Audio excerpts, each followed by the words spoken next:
Hey folks, Captain N here, the new guest host for Retroware TV. Welcome to Season 3. Here we go.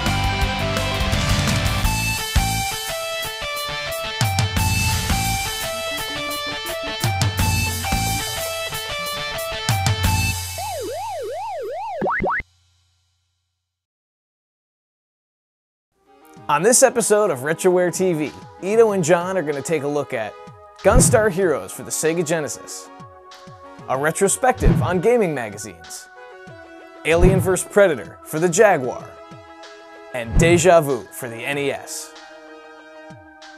I'm a big fan of run and gun games like Contra. There was one game on the Genesis that wasn't too popular, but that didn't stop it from being one of the greatest Genesis games of all time. Let's take a look at Gunstar Heroes.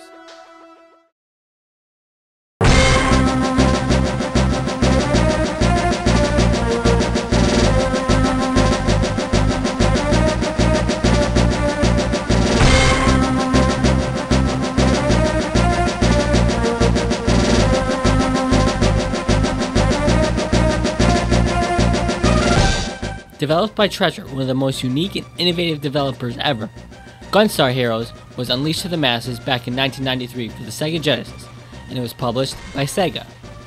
The game was Treasure's first project as a company.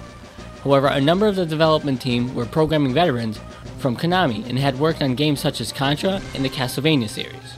Gunstar Heroes is your standard run and gun game on steroids. This two-player co-op game mixed up the run and gun formula to bring action and excitement that had never been seen before. The story of the title differs depending on what version of the game you play, as both the English and Japanese versions have their own take on the story.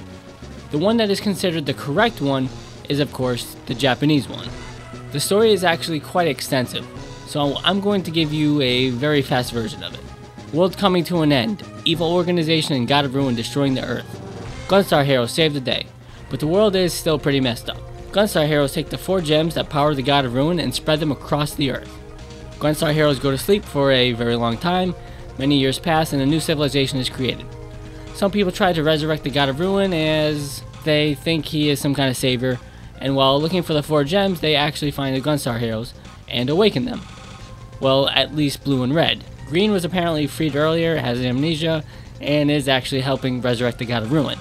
With this knowledge, Blue and Red spring into action once again and try to stop the awakening, and this is where your game begins.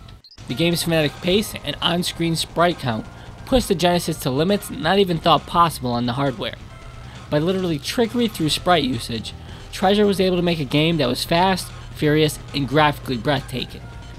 Combine that with a very unique and fitting music score, and you get one of the best run and gun games to date.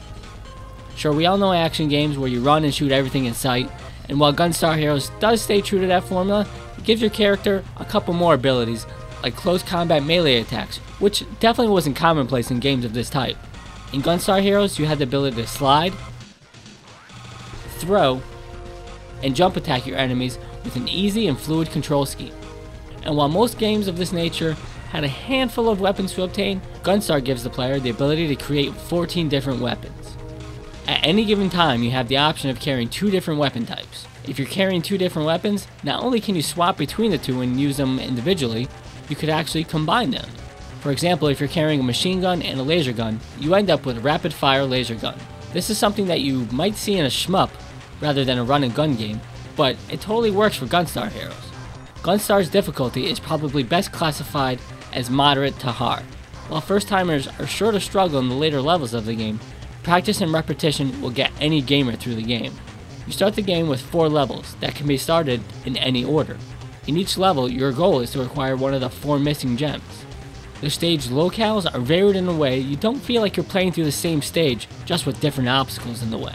While you primarily go through these levels on foot, sometimes the game will have you jumping off walls, climbing, hanging on bars, sliding down a pyramid while still fighting baddies, or play through a dice game, where you're forced to fight multiple mini-bosses one after another.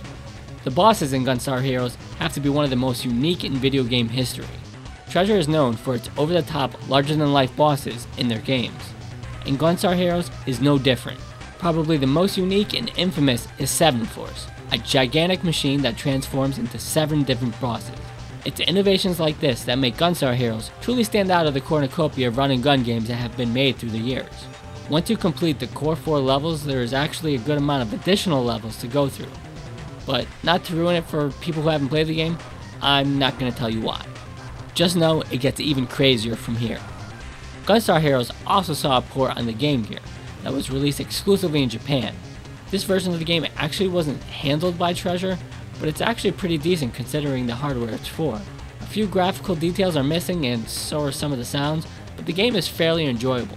An exclusive jetpack level and the ability to ride in one of the walker robots in the game was also added to the port. However, the multiplayer ability was stripped from it, which was probably a good idea since the Game Gear had such a small screen. Gunstar Heroes would show up in a few compilation packages over the years, and most recently was added to the Nintendo Wii Virtual Console. In 2005 we would finally get a sequel to the game, but that topic is going to have to wait for another day. So stay tuned to RetrowareTV.com for my guest appearance on Video Game Takeout, as I will delve further in the Gunstar and Treasure legacy with Gunstar Superheroes.